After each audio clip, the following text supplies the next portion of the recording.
Is it becoming harder to get out of your favorite chair? Do your knees ache a little more after you've been sitting for a long time? Do you worry more about taking a tumble than you used to? It's a quiet, often unseen truth that as we get past the age of 70, our bones can start to change, becoming less dense, less strong, almost less solid. And while we might think that sitting and resting more is a kindness to our aging bodies, for our bones, it can be one of the biggest challenges they face. We've all heard about staying active, but the simple act of sitting for too long, day after day, can have a really profound and painful impact on the very structure that holds us up. What if there was a simple truth about how your daily routine might be silently weakening your bones? And just a few small shifts could make a world of difference in this video. We're going to uncover exactly what happens inside your bones when you sit for extended periods after 70, and importantly, we'll look at simple, practical ways you can protect your bone strength and keep moving with confidence. Stick around to the very end, because I'll share something that might truly surprise you about bone health that you might not have considered before. Let's really dig into what happens when we spend a lot of our day sitting, especially as we get older. Think about your bones not as rigid, unchanging structures, but as living tissue, constantly being remodeled. Old bone is broken down, and new bone is built. This process is influenced by many things, but one of the most powerful signals for building new bone is mechanical stress, the gentle push and pull that happens when you use your muscles and when your body bears weight against gravity. When you're sitting, especially for hours on end, that crucial mechanical stress is significantly reduced, particularly in the bones that support your body weight when standing or moving, your spine, your hips, your legs. After 70, this bone remodeling process naturally starts to favor breakdown over buildup. So, if you combine this natural aging process with a lack of those vital mechanical signals from movement and weight bearing, it's like you're telling your bones, hey, we don't need you to be strong right now. And your bones, in their efficient way, respond by slowing down the construction of new bone and sometimes even accelerating the breakdown of the old. This leads to a gradual but steady decrease in bone mineral density. It's not just the bones themselves that suffer, it's the whole system. Muscles are attached to bones, and they work together. When you sit a lot, your muscles become less active. They can lose mass and strength, a process called sarcopenia, which also accelerates with age. Weaker muscles provide less support and protection for your bones. They also contribute less to the mechanical loading that stimulates bone growth. Imagine your bones are the framework of a house, and your muscles are the supporting walls and beams. If the walls weaken, the framework becomes more vulnerable. This is especially true around crucial joints like your hips and knees, and the spine, which are key areas for maintaining mobility and preventing falls. When the muscles around these areas weaken from disuse, and the bones they are attached to become less dense, the risk of injury from even minor stresses increases dramatically. Think about how much time in a day can easily be spent sitting. You might sit to eat breakfast, then sit to read the newspaper or watch morning television. Then maybe you sit at a computer or at a craft table for a few hours. You sit for lunch, then perhaps sit down again to relax, make phone calls, or watch more TV in the afternoon and evening. Before you know it, a large chunk of your waking hours is spent without those important weight-bearing forces acting on your bones. It feels restful, and in short bursts. It is, but cumulatively, it adds up to a significant period where your bones aren't getting the signal they need to stay strong. It's not about being lazy. It's often just the pattern life has settled into. But recognizing this pattern is the first step. This reduced bone density, combined with weakening muscles, is a major contributor to the increased risk of falls and fractures that many face after 70. A fall that a younger person might shrug off could result in a serious fracture for someone whose bones have been silently weakened by prolonged sitting. Hip fractures, wrist fractures, spinal compression fractures, These aren't just painful. They can profoundly impact independence and quality of life. The painful reality is that the more time you spend sitting, the less resilient your bones and muscles become, creating a kind of vicious cycle. You sit because you feel less strong or maybe worry about falling. But the sitting itself contributes to further loss of strength and bone density, making you even more vulnerable. It feels counterintuitive. Rest should be good, right? And it is, in moderation. But prolonged rest, in the form of sitting, deprives your bones and muscles of the very stimulus they need to stay robust enough to support you actively and safely through life. The good news is, even small changes can start to break this cycle and send those vital signals back to your bones. Now that we understand why sitting too much can be so challenging for our bones after 70, let's talk about what we can actually do about it. The most powerful antidote to prolonged sitting is movement. And the best part is, it doesn't have to be strenuous or complicated. It's about incorporating more low-impact activity and simply breaking up those long periods of sitting. One of the most effective strategies is incredibly simple: stand up and move around for a minute or two every 30 minutes. Set a timer if you need to, or use commercial breaks during TV. Just getting up, walking a few steps, maybe stretching gently, sends those important weight-bearing signals through your bones, particularly in your legs, hips, and spine. It interrupts the pattern of stillness and reminds your body that it needs to maintain strength. Even standing up and sitting down a few times counts. This isn't about burning calories. It's about providing mechanical loading. Another simple way to incorporate more movement is to find opportunities to stand where you might normally sit. Can you stand while you're talking on the phone? Can you stand while you're sorting mail or doing a bit of light tidying? Could you stand while you're having a cup of tea instead of immediately sitting down? These little moments add up over the day. Each time you're standing, your bones are supporting your body weight. And that's a crucial signal for maintaining density. It might feel awkward at first, like you're just pacing around. But think of it as actively investing in your bone health. It's a conscious choice to counteract the effects of sitting. Walking, even short distances, is excellent for bone health. Walking is a weight-bearing activity that puts just the right kind of stress on the bones in your legs, hips, and lower spine. You don't need to go for a long hike. A short stroll to the end of the garden, a few laps around the house, or a walk to the mailbox makes a difference.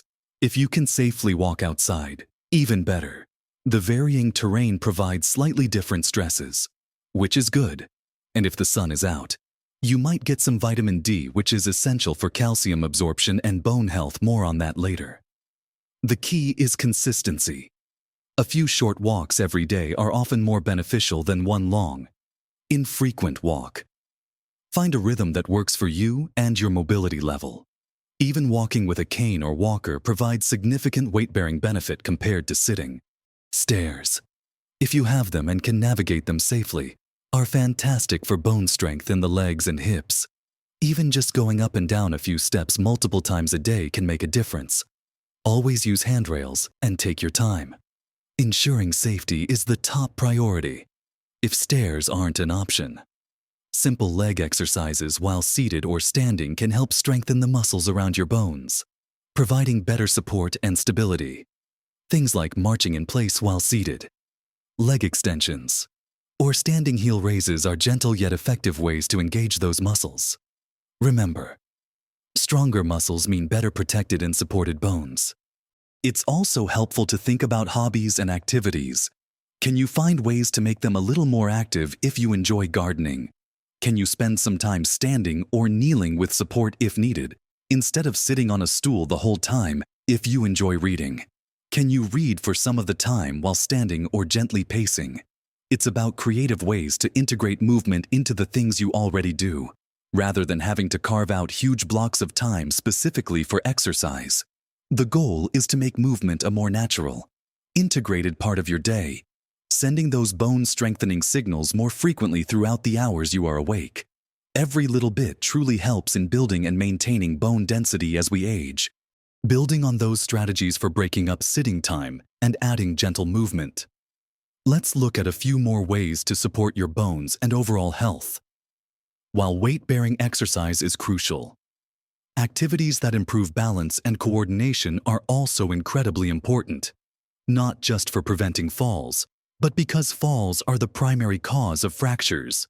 Simple balance exercises, like standing on one foot while holding onto a stable surface for support like a counter or the back of a sturdy chair, or practicing heel-to-toe walking, can significantly reduce your risk of taking a tumble. Even activities like Tai Chi or gentle forms of yoga are excellent for improving balance, flexibility, and strength in a controlled, safe way. Many community centers offer classes tailored for seniors, which is also a great way to stay social. Consistency is key here. Practicing balance for just a few minutes each day can make a real difference in your stability and confidence when moving around. Beyond movement, nutrition plays a vital role in bone health. We all know about calcium, but it's not just about drinking milk. Leafy greens like kale and broccoli, fortified foods like some cereals and juices, and canned fish with bones like sardines are all good sources. It's best to get calcium from food sources when possible, as your body absorbs it better. But calcium needs vitamin D to be absorbed properly. Our bodies make vitamin D when our skin is exposed to sunlight. But as we age, this process becomes less efficient. And many people don't get enough sun exposure anyway, especially in certain climates, or if they spend a lot of time indoors. Fatty fish, egg yolks, and fortified foods are dietary sources, but a vitamin D supplement is often recommended, especially after 70. It's always a good idea to talk to your doctor about whether you need a vitamin D supplement and how much. Vitamin K2 is another nutrient that's gaining recognition for its role in bone health, helping calcium get to the bones where it's needed. You find vitamin K2 in some fermented foods and certain animal products. Again, dietary sources are great, but discuss supplements with your doctor if you're concerned. It's about providing your bones with the building blocks and the helpers they need to stay strong. Hydration is another often overlooked aspect of overall health that indirectly supports bone health. Staying well hydrated helps all your body's systems function optimally, including nutrient transport and waste removal, which are part of the bone remodeling process. Don't wait until you're thirsty to drink water. Sip water consistently throughout the day. Herbal teas or water with a slice of lemon or cucumber can make staying hydrated more appealing. Avoid excessive amounts of caffeine or sugary drinks, as they can sometimes interfere with mineral absorption or simply aren't as effective for hydration as plain water. Listen to your body. This is crucial. When incorporating more movement or trying new activities, start slowly and pay attention to how you feel. A little stiffness is normal when you first start moving more, but sharp pain is a signal to stop and consult with a healthcare professional. It's not about pushing yourself to extremes, but about consistent, gentle effort. Your body will adapt and get stronger over time. It's a marathon, not a sprint. Consistency is perhaps the most important factor. It's the cumulative effect of small, regular movements and good habits that makes the biggest difference over time. Sitting less and moving more isn't just about avoiding bone problems. It's about maintaining your independence, your mobility, and your ability to do the things you love for years to come. It's about having the strength and stability to enjoy hobbies, spend time with family, navigate your home safely, and participate in your community. It's an investment in your future well-being and your ability to live life on your own terms. So, we've talked about the silent impact of prolonged sitting on our bones after 70, how it reduces the vital mechanical signals needed for bone building, contributes to muscle weakening, and increases the risk of falls and fractures. But we've also explored powerful, yet simple, ways to counteract this. It's about incorporating those micro-movements throughout the day, standing up every half hour, finding moments to stand instead of sit, taking short walks. We looked at the importance of weight-bearing activities, even gentle ones, and how they signal your bones to stay strong.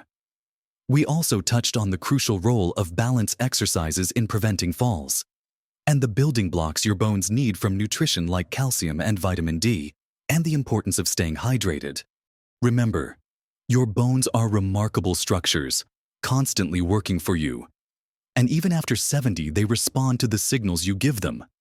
By choosing to sit less and move more, even in small ways, you are sending a powerful message to your bones and muscles that they are needed, that they need to stay strong.